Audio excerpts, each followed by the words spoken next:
Hello and welcome to the weekly Defense Podcast, the show about defense procurement and military technology. This week brought to you in partnership with our sponsor Raytheon Missiles and Defense.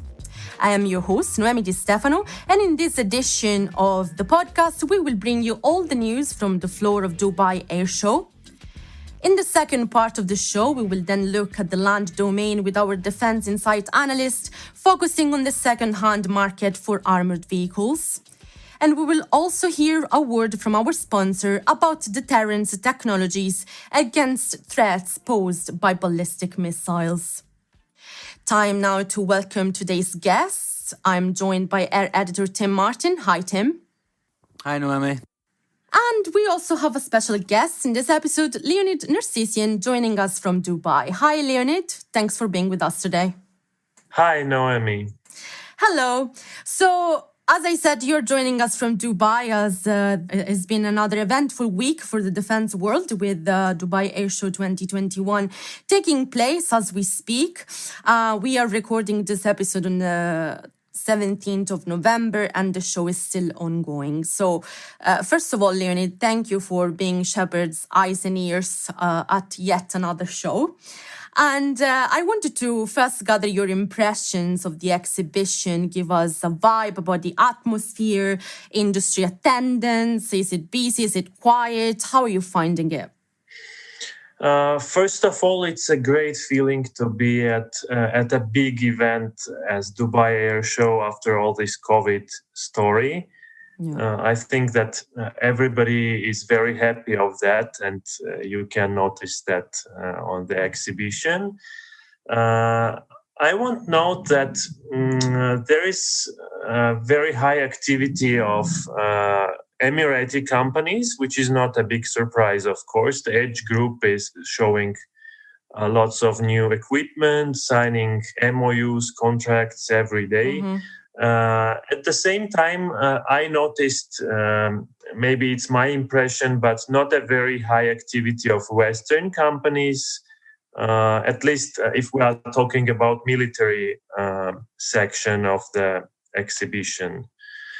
Also, I noticed that Russian part of exhibition was very active, and they brought lots of equipment with them and all this checkmate venue, a separate big hangar where they got the aircraft and the presentation ongoing.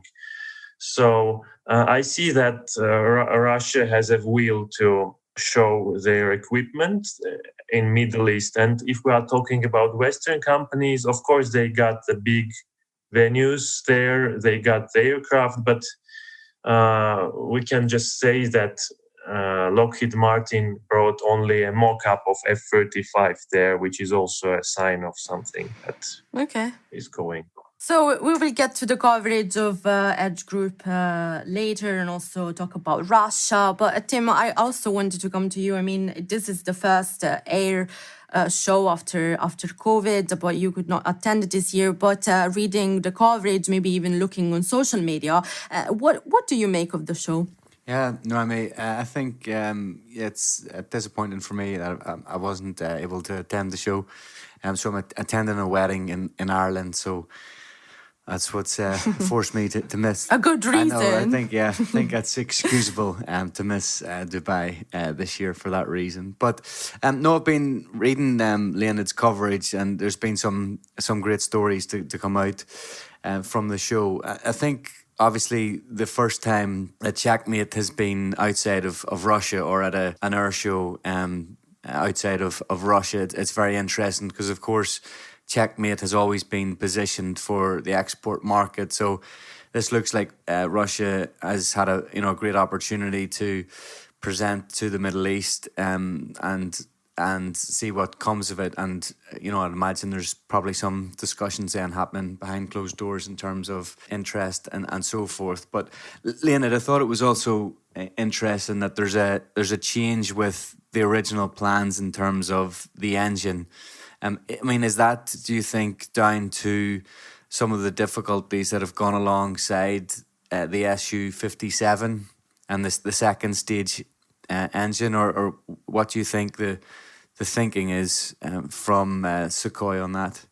I think that there is an easy strategy in this. They just want to make not a very expensive aircraft, maybe not an ideal aircraft, but they want to just to make a good light one-engine aircraft in 5-6 years.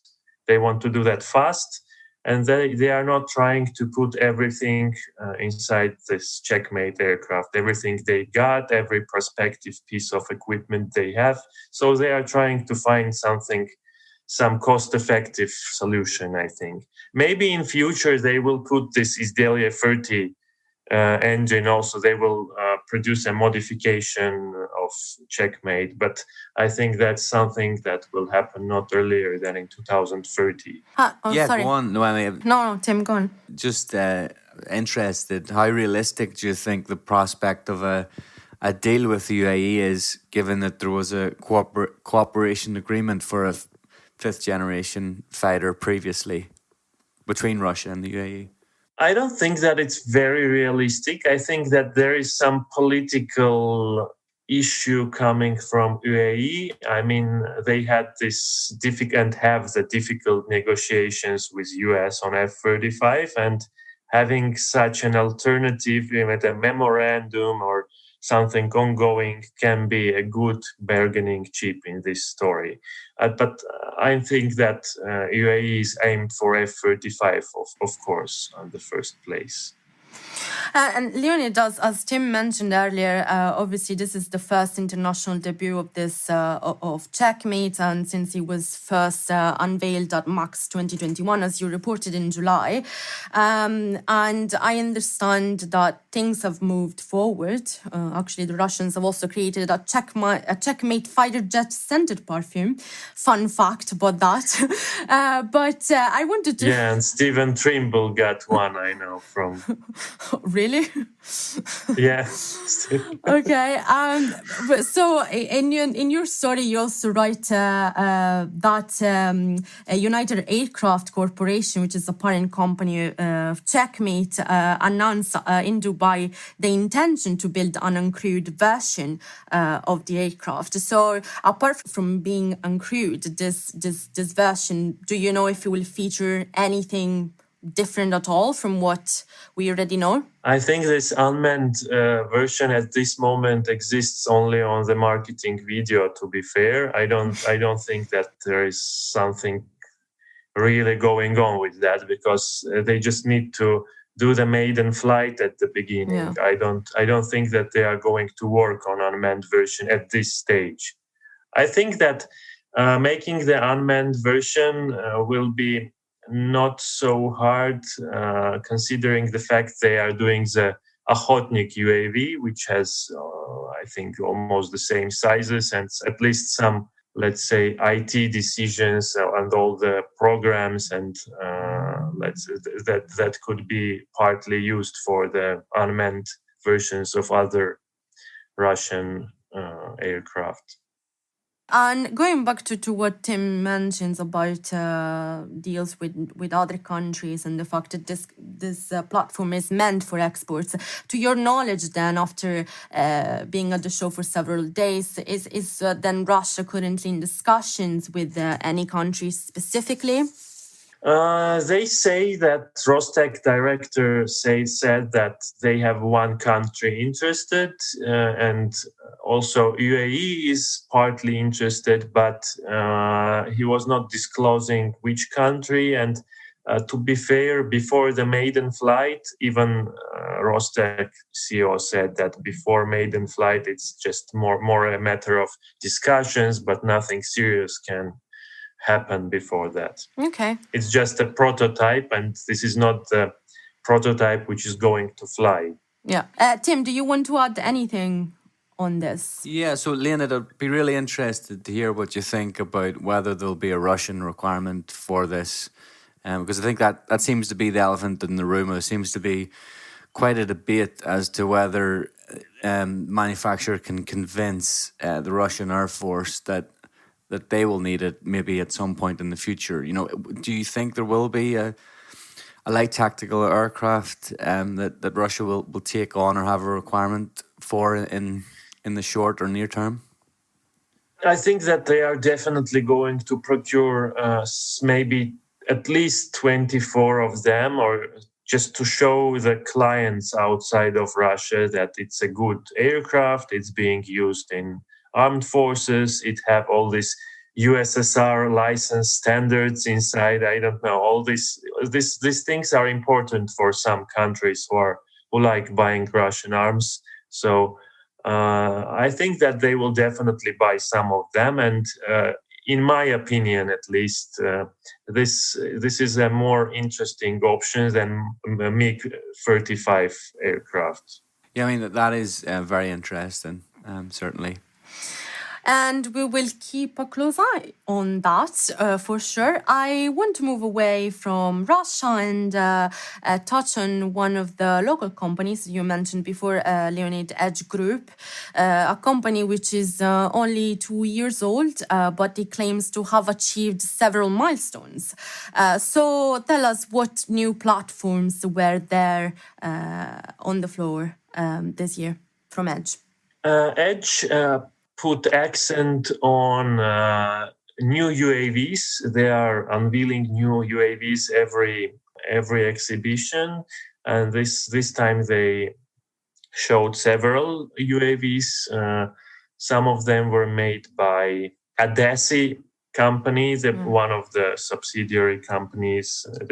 There was QX6 VTOL cargo aircraft with autopilot.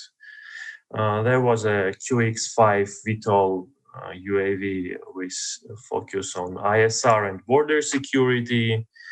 There was a guided munition for UAVs, for tactical UAVs, and there was also a male UAV which called Reach S. This is first Emirati male UAV powered with Austrian Rotax 912 engine, like most of this type of UAVs.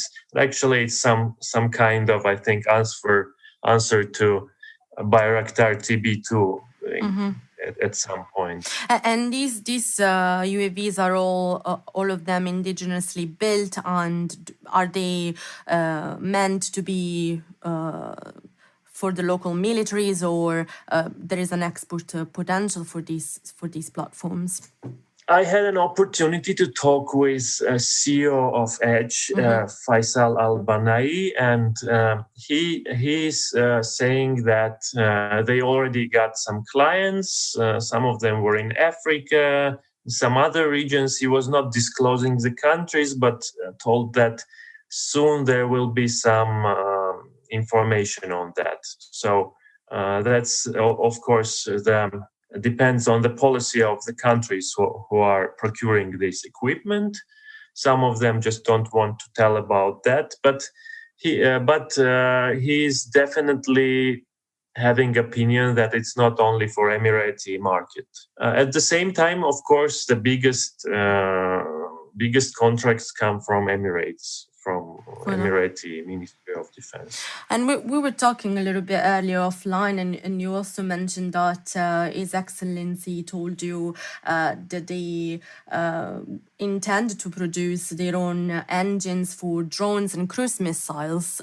So can you maybe expand a little bit on that?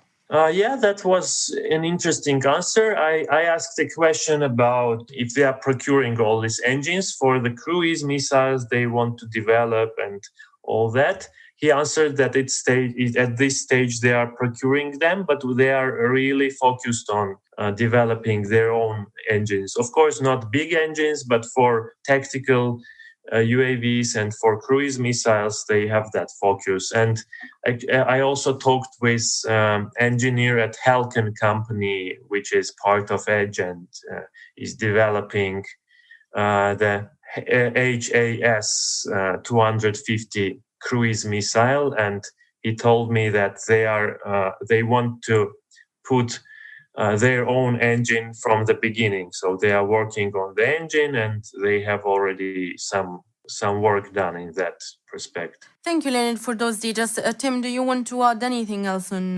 UAVs from Edge? No, I mean, but just if you compare it to other shows, Leonard, our shows, we usually hear about new drones in particular. And I suppose that's down to the simplicity of manufacturing them and so forth. But was there anything else beyond that caught your eye? You know, because you often see kind of small prototypes or mock-ups, just as you're touring they are having a walk around.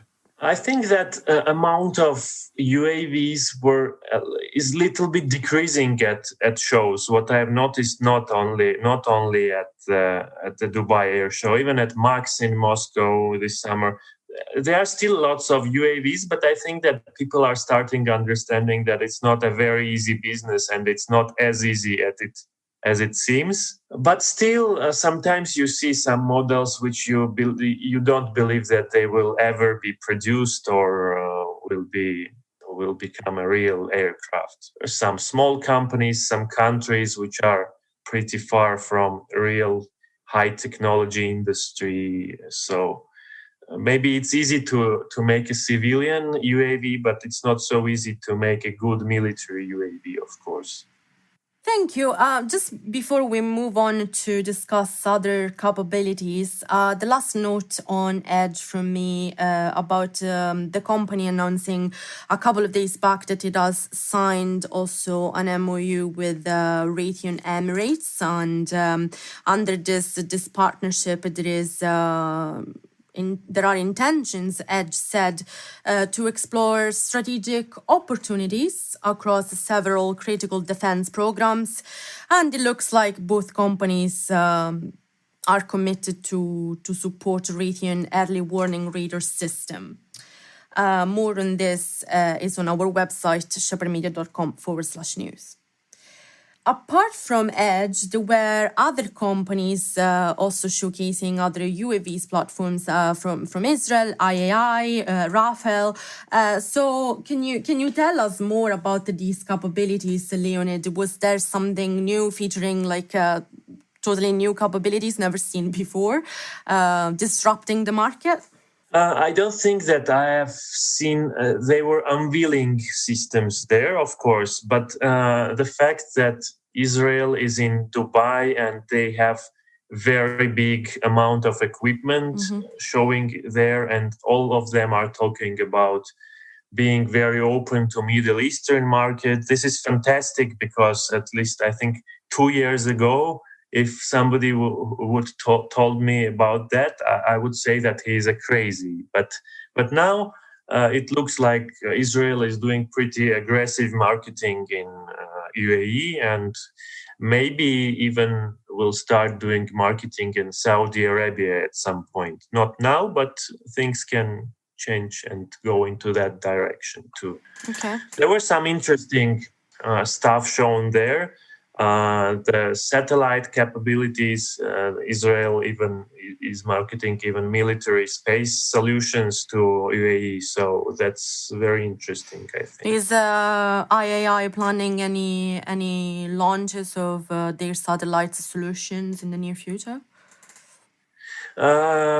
Actually, they were not mentioning that during the show. There was no new contracts or information on space contracts related to Israel. I think that Rafael company showed very interesting prospective system, which is called LightSat.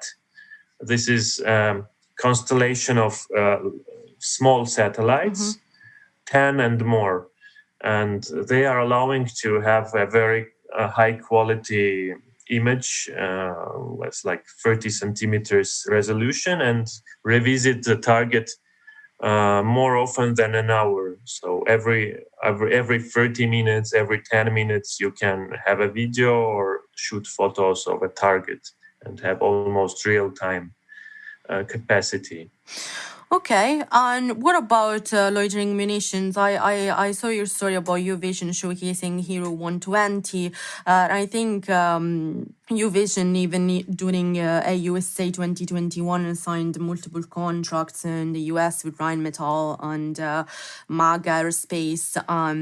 Do you think there is an intention for the company, by speaking to them, if you have, to look at the Middle Eastern market beyond Israel? And is there an interest from any country in that region, do you think? It's interesting that a Vision company representative told me that they are interested, but the most important market for them is still US and Israel. Yeah. So it's like, okay, we will sell it, but it looks like we are not going to put too much pressure on that.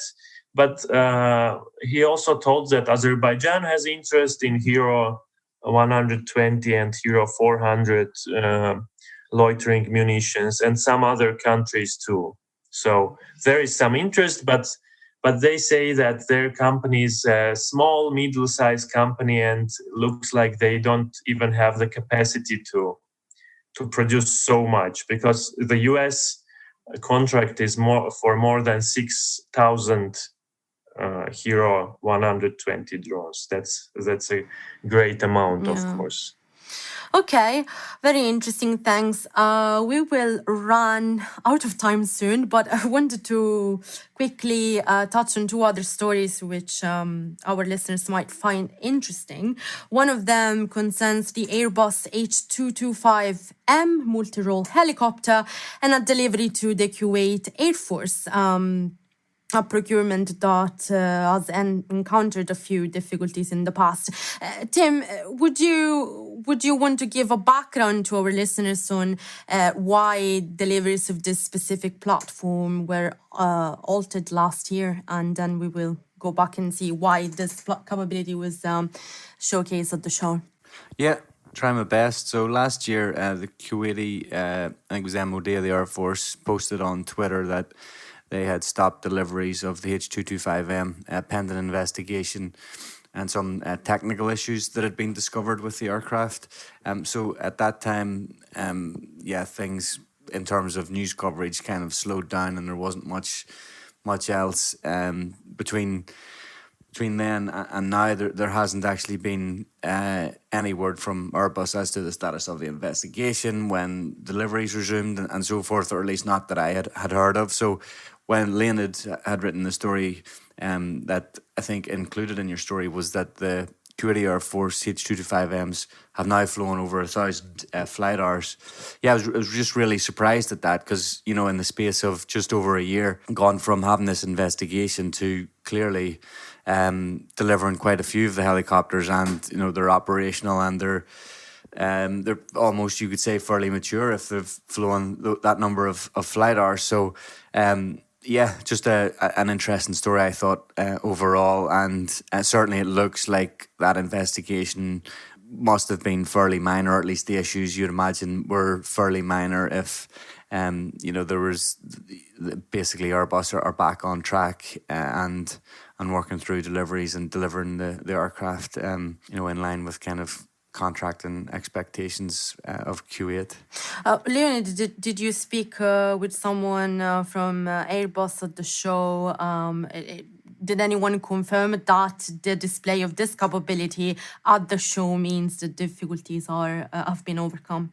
Yeah, I spoke with two Airbus representatives. It was pretty hard to get this information from them. They were more like pretending that there were no problems before at all, something in this key. But they confirmed that everything is okay now. They got 2 helicopters there, and they got 100 hours flown in as Kuwaitian Air Force helicopters. So even that they were showing it, the Kuwaitian Air Force Caracal there is meaning something, I guess. So I think it was a sign that everything is okay. Yeah, just to go back even further than that, I think Airbus are very, very sensitive about talking about the H225M, and just goes back all the way to the Norwegian crash in, I think, 2015 or before that, and so from that customer confidence has obviously dipped, and so, given that there were issues with Kuwait and they're confirmed by the customer, I think it would be fairly obvious that Airbus wouldn't want to focus on them too much. So I think that is not to speak for the manufacturer per se, but I would imagine that something along those lines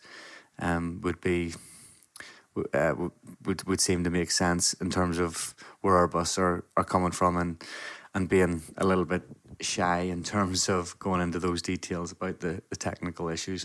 And of course then, if the more they go into those details, perhaps that puts off other customers from buying the aircraft. Okay, thank you. Let's move on to our last story, shall we? Some news about the AW609 VTOL platform from Leonardo and the announcements by the Italian firm of a memorandum of agreement with Saudi Aerospace Engineering Industries. Give us the details about what was discussed on this at the show, Leonid. I think that Leonardo was putting lots of focus on AW609. It was flying every day. There was some media briefings about it, but at the same time, there were no information on contracts of movement of contract with UAE. So I think that this story is not yet solved, and there are some negotiations going on. Speaking about the memorandum, Saudis signed a memorandum on maintenance services of AW139, but at the same time, memorandum has information that this can be enlarged for A2609 also in the future. So I think that there is some interest from Saudi Arabia to this aircraft. Just to go back on your point on the UAE potential export, just for background, I understand it's been 6 years since first interest for this platform on behalf of the UAE was expressed with an MOU signed in 2015. By the UAE Joint Aviation Command, and what at the time was Augusta Westland. Then, Tim, you reported in 2019 that a certified version of this helicopter was not presented at the show, and Leonardo said that the platform was yet to obtain certification. Then in 2020, the show did not take place, and this year the aircraft is actually there. But there is, as Leonid says, no word on this JAC deal, I understand. So what do you make of all of that? Yeah, I mean, it looks like that deal might be dead. Okay. You can come back to me then if it does get back on track. And yeah, I'll hold my hands up and admit I was wrong on that. But I think that 6 years after you sign an MOD, that you're not hearing any word from Leonardo about it, and given that they've even brought the aircraft and are showcasing it at Dubai, and you're not hearing anything about a partnership with the UAE anymore, it would seem to suggest that interest has tailed off. On the other side, I mean, you could potentially see, and this is maybe my get out of jail free card, that perhaps Leonardo don't want to talk about it because the UAE, maybe want changes to the aircraft, or they're deep in conversation about perhaps the nature of the contract, or they're ironing out the details. But you'd have to say, if that's taken 6 years, it's frankly a very slow rate of business, and if that's what's going to happen every time a AW609 production contract is issued, it's not going to be there's not going to be too many or returns rather from Leonardo will not be incoming very quickly.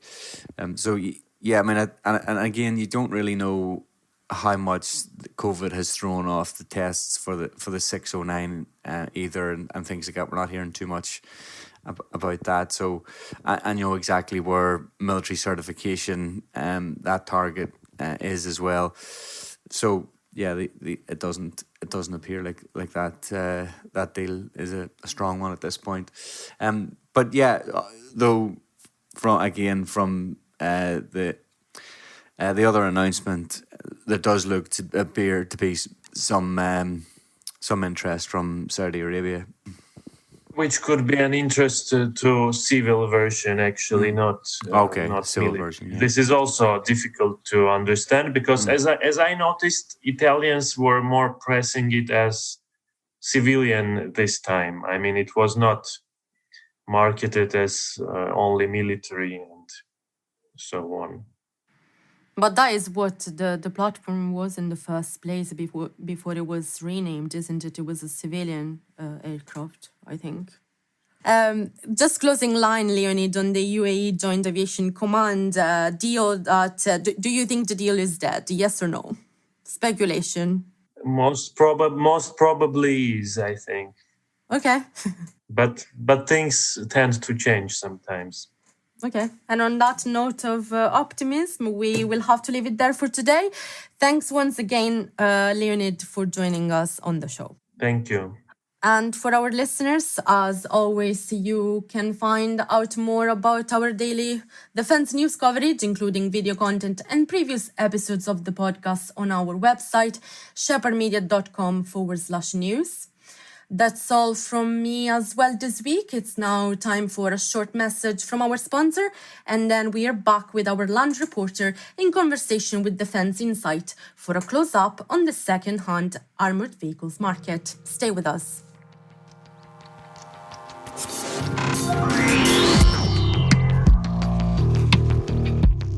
When it comes to missile defense, timing is everything.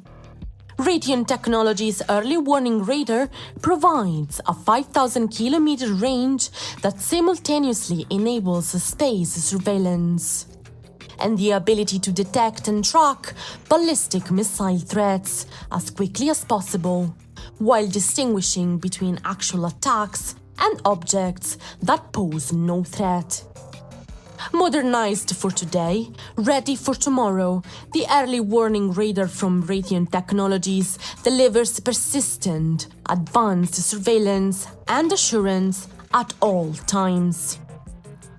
Learn more at rtx.com/EWR.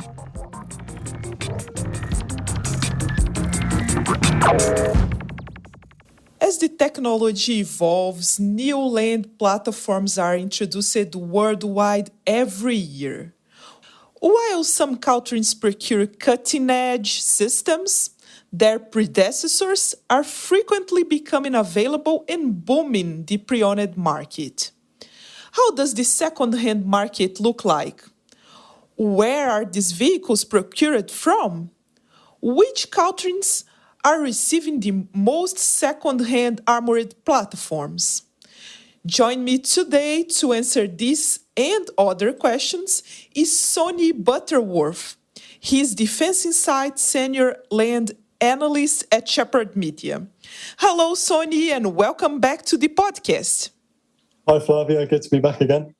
We have been covering, Sonny, donations and procurements of second-hand land platforms in the last few years.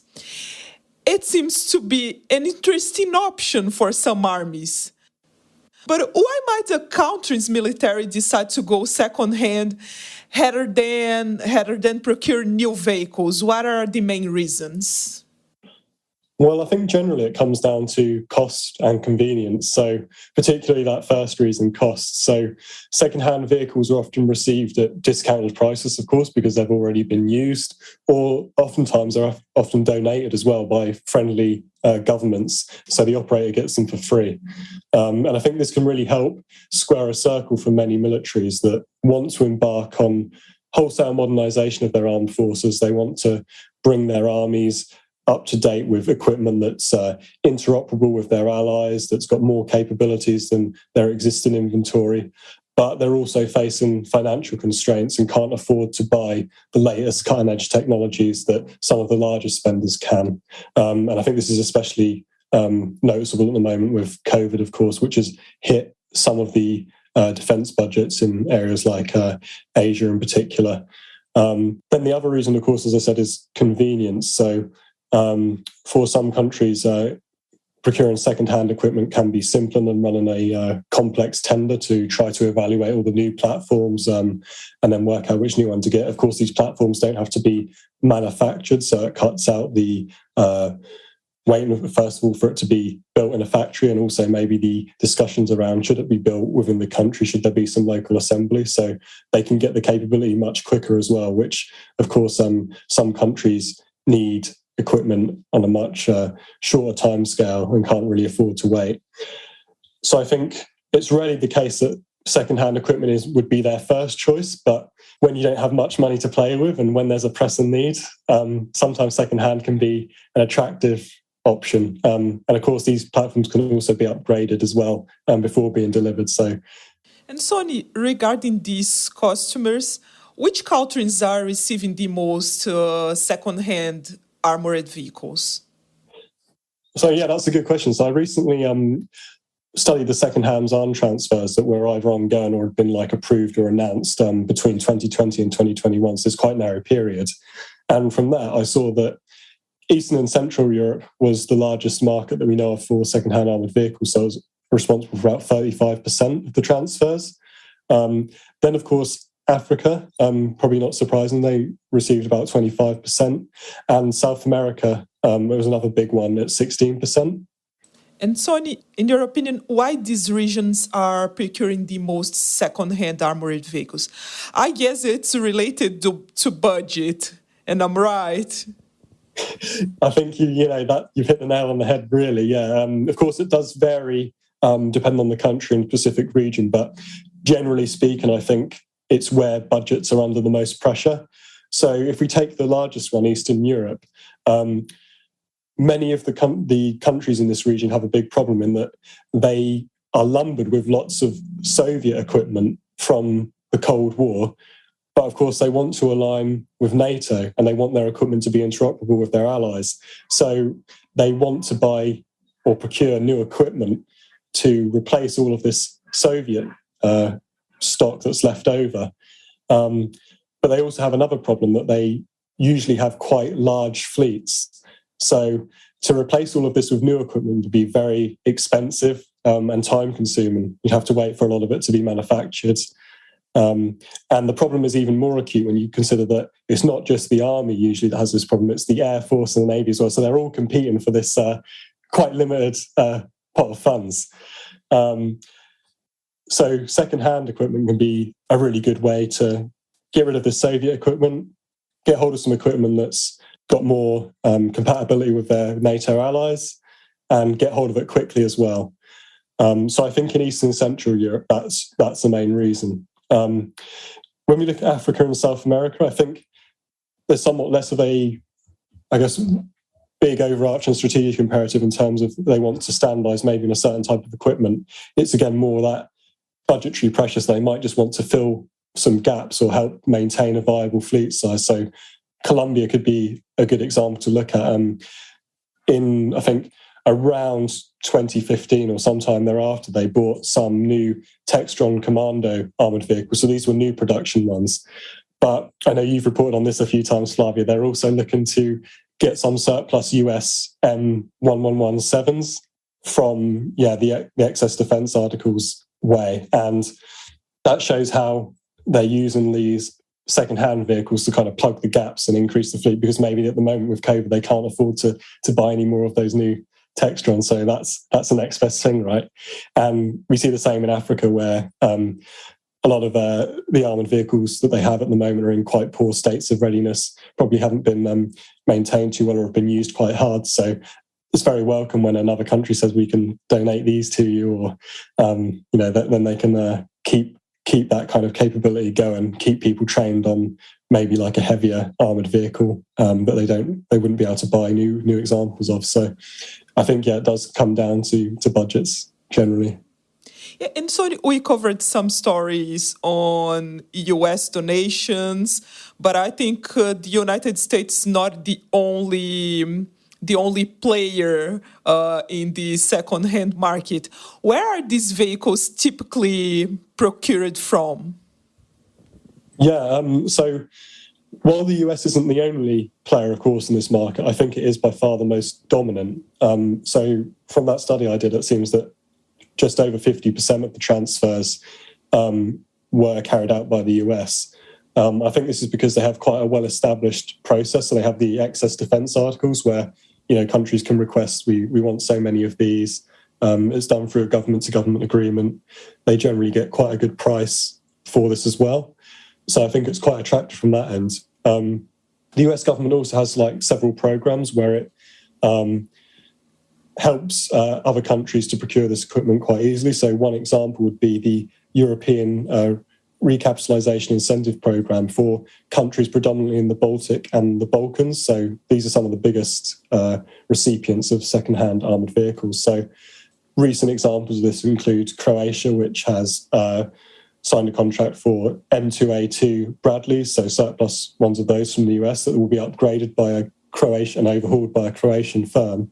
But we can also see countries like North Macedonia, which are probably going to procure second-hand armoured vehicles. Again, it's going to be difficult probably for them to start off procuring high-end new platforms. So the US is very much a dominant player, and I think that does represent something of a shift in that if we probably talked about this a few decades ago, we would have been talking about former Soviet states and the Eastern Bloc, where they inherited very big stocks of armoured vehicles from their time as allies of the Soviet Union or as part of the Soviet Union. And they were quite keen to sell off a lot of this to other countries that were, had some of these platforms and wanted more. So we saw lots of those being transferred. And I think that's changed now. Russia and countries like Belarus or Ukraine that used to export quite a lot don't seem to be so prominent on this side of the market now. And we are seeing some new players emerge. So Western Europe is still influential as well, about 24%. But as I say, there's some new players. Like one recent example where you maybe wouldn't have expected to see was the UAE, which of course wants to increase its regional influence in the Middle East. And they donated some second-hand Leclerc main battle tanks to Jordan because they're probably going to be procuring some new main battle tanks at some point soon. So that was a good way for them to help out an ally and probably gain some geopolitical influence there. Yeah, for sure. I think these pattern ships, they play a relevant role in these decisions as well. But in the last few years, Sonia, we have covered negotiations and donations involving wheeled and tracked platforms, APCs, IFVs, MBTs, anyway, many different kinds of platforms. If we analyze the current scenario, what types of armoured vehicles are Caltrim procuring? I think this is really another area of change, Flavia, because again, if we talked about this probably 5 or 10 years ago, we'd have been talking very much about MRAPs because, of course, when the US and its allies were beginning to draw down their presence in Afghanistan and Iraq, they had lots of Max Pros, Caymans, RG31s, RG33s, all these types of mine-protected vehicles that they'd procured as part of urgent operational requirements. And they had lots of these left over, and they were willing to give them to quite a few different countries because many countries across the world hadn't really bought many of these vehicles before. And because of the prominence now of protecting against mines and IEDs, there was quite a big demand for them. So we saw some particularly big sales, like the UAE was approved to receive potentially more than 3,000 of these vehicles. That was like a particular standout case.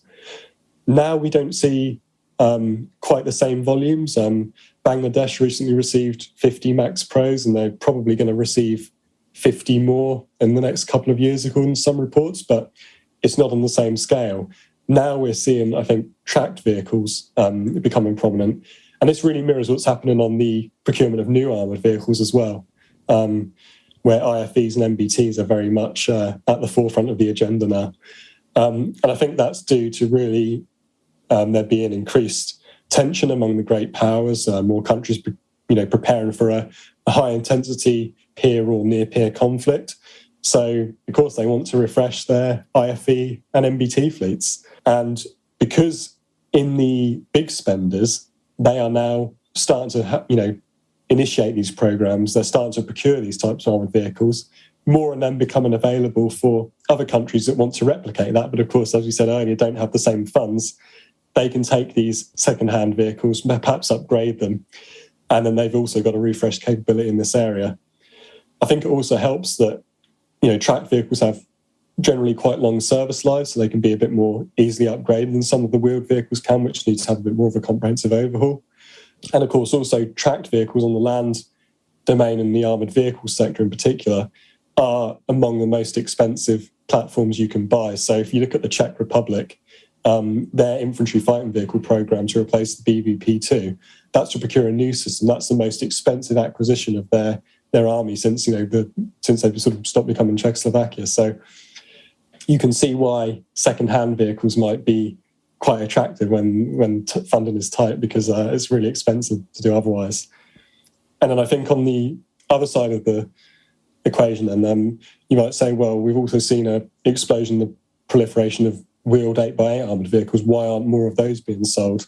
And I think it's because of availability. So with 8x8s, many of those are just being procured for the first time. So many countries just run through the programs and just settled on them. So there aren't really a stock of 8x8 vehicles apart from US Strikers and former Soviet BTR-80 and BTR-82As that are really available to fulfill that role. So we've seen much fewer transfers of 8x8 armoured vehicles. But I suspect in 20, 30, 40 years' time, as these platforms start to end up being replaced, we'll see lots of 8x8s come onto the market as well. But that's probably something for the future. At the moment, tracked seems to be very much the order of the day. Yes, so let's talk about the future, Sonny. Projecting forwards, do you think these trends will persist into the future? I mean, have you identified any upcoming transfers? And what does this tell us about the second-hand market? I think one of the things about the second-hand market is that it's generally quite difficult to predict what's going to happen, who's going to procure what, because one of the advantages, of course, we mentioned, is they're quite convenient and quick, and they're often not really carried out with a formal tender, or they're not very protracted programs. So these short procurement timeframes mean it's quite difficult to track what's going on and anticipate what's going to happen. That said, there are a few programs that I've been able to identify. A couple that stand out are Greece, which looks like it could procure large numbers of the M1117 armoured vehicles. That's a 4x4 armoured vehicle I mentioned earlier. Colombia had them as well. They could procure some of those from the US, and also M2A2 Bradleys. Again, so that infantry fighting vehicle has also been mentioned before. Thailand will probably procure more Strikers from the US as well. So really this fits in with what I've been saying. I think that the US is one of the big suppliers. And again, there's a big appetite for tracked vehicles too. And that doesn't really look like it's going to change much. And it does make me wonder, again, as more tracked vehicles are replaced, we're going to probably see more M113s. So that's this box-like APC really from the 1960s. And we've been seeing at the shows now, some of them have been used really as test beds for unmanned ground vehicles. Its simple structure makes it quite easy to convert to something of that purpose and type. So I wonder if perhaps there will be new uses for some of these vehicles as well that could mean that there's a bit more of a demand for M113s going forwards as well. That said, we've not really seen anything concrete to suggest that at the moment. It still seems to be the kind of traditional uses in tracked vehicles. But yeah, I think we're going to see quite a few more transfers going forwards. I think, especially if COVID, the economic fallout of that continues to bite a bit on defence budgets, and governments under a bit more pressure to spend more on healthcare or other sectors. Yeah, Sonia, I think it's clear that this second-hand market is a market we can't ignore, and we for sure continue covering these stories in the future. Thank you very much, Sonia, for joining us today. I really appreciated your comments. Thanks, Flavia. Great to have this conversation with you. For over 40 years, Shephard has led the defense and aerospace sector with magazines, equipment handbooks, and cutting-edge news stories. Shephard now champions the best business information and marketing solutions across digital, so your business can have the decisive edge in everything you do. Make your team the competitive advantage. Partner with Shephard today. Get in touch with one of our customer experts to discuss your needs at shephardmedia.com. So welcome to this week's edition of Industry Voice. This week we're brought to you in partnership with Raytheon Missiles and Defence. So I'm Tony Skinner, Creative Director here at Shephard Media. And this week we're really considering the threat that is ballistic missile attack, which is a very real threat given the state of global affairs today. So to discuss this, I'm here with Paul Ferraro, who's Vice President of Air Power at Raytheon Missiles and Defence. So first of all, Paul, welcome to the podcast. Oh, thank you very much, Tony. Very happy to be here. So just to kick things off, when we're characterizing ballistic missile attack and what the threat, really is, how would you describe, the technology that's needed to deter or defeat that kind of attack? So unfortunately, what you stated is true, and it's a very real and sobering fact. The number of missiles in the arsenals of hostile nations around the world are certainly increasing substantially.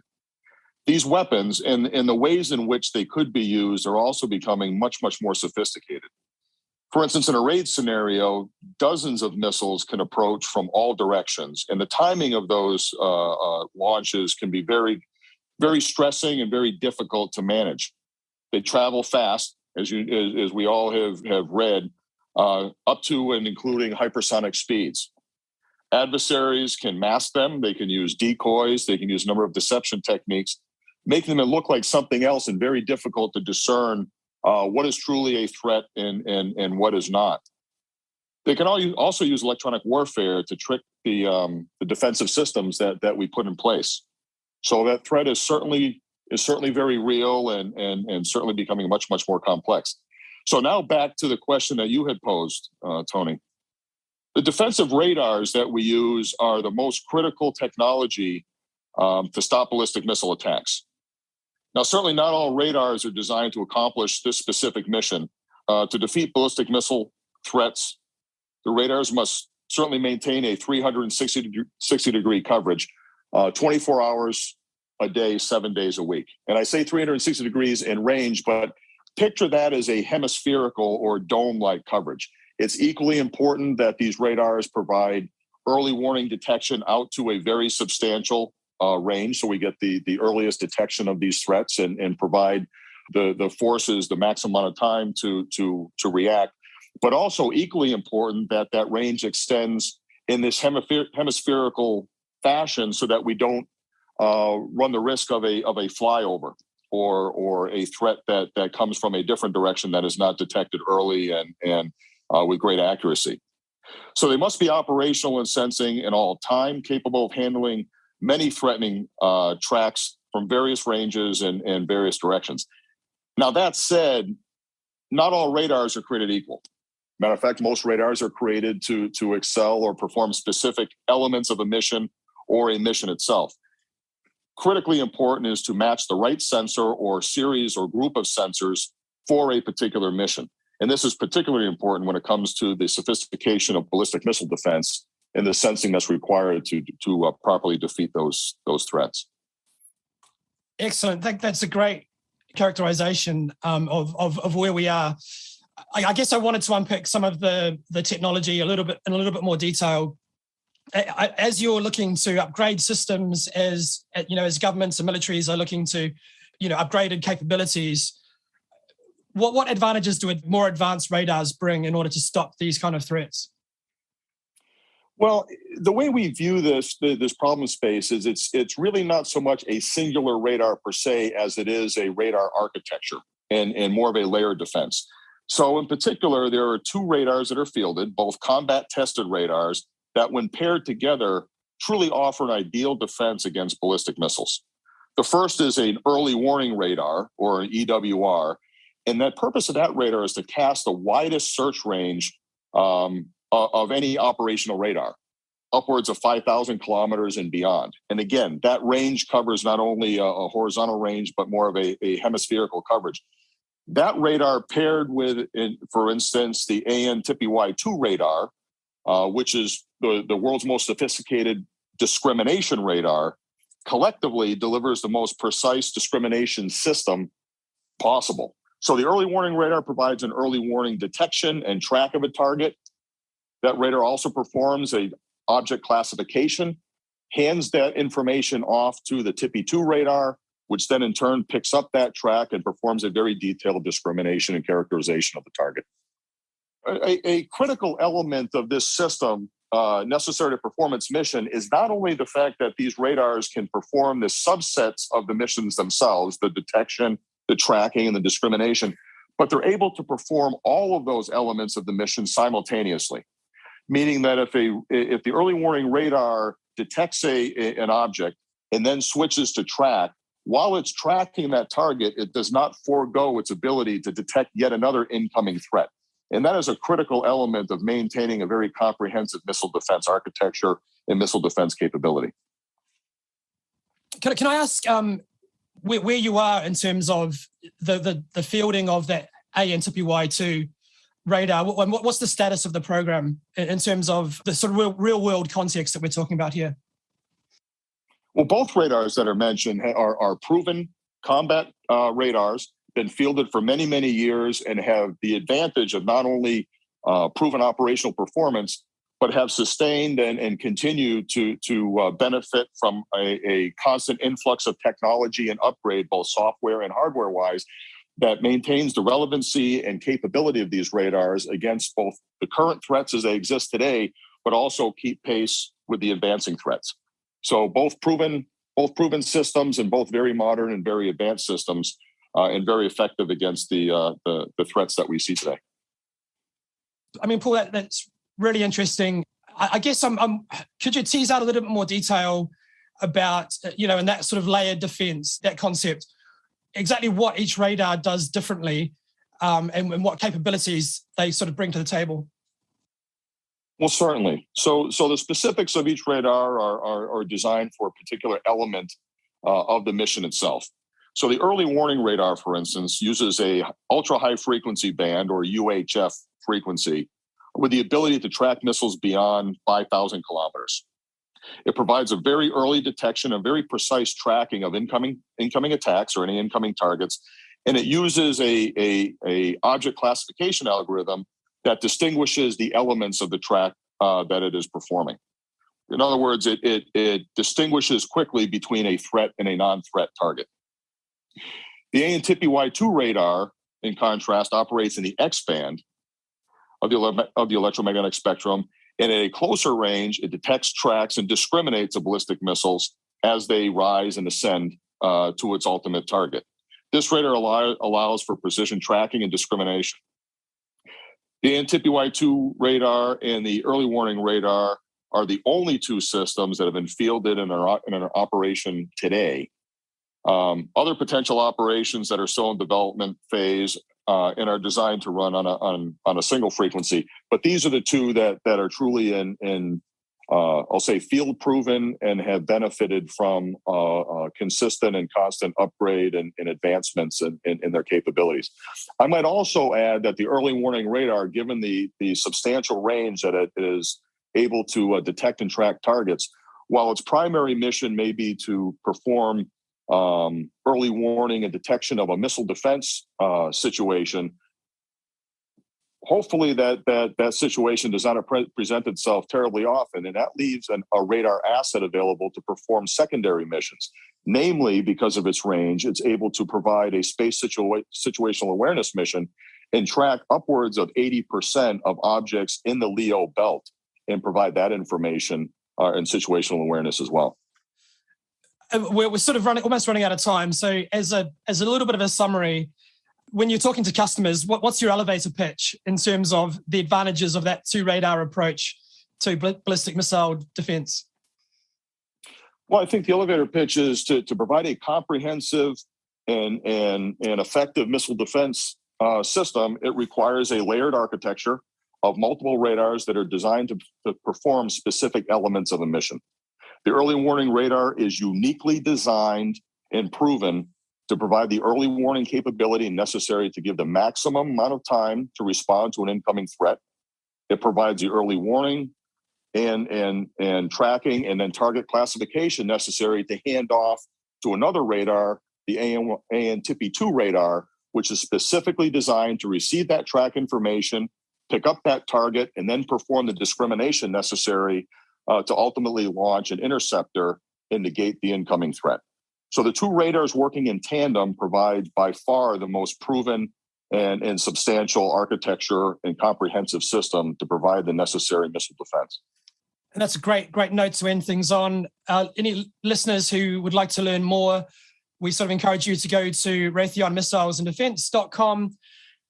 For now, I guess, Paul, it's just leaves me to say thank you very much for joining us on the podcast. Thank you very much, Tony. This episode of the Weekly Defense Podcast was brought to you in partnership with our sponsor, Raytheon Missiles and Defense. As always, a big thanks to everyone who took the time of being with us today. For our listeners, if you enjoyed the show, make sure you like and subscribe, leave a review on iTunes, Spotify, Google Play, or wherever you get your podcasts from. Until next week, thanks for listening.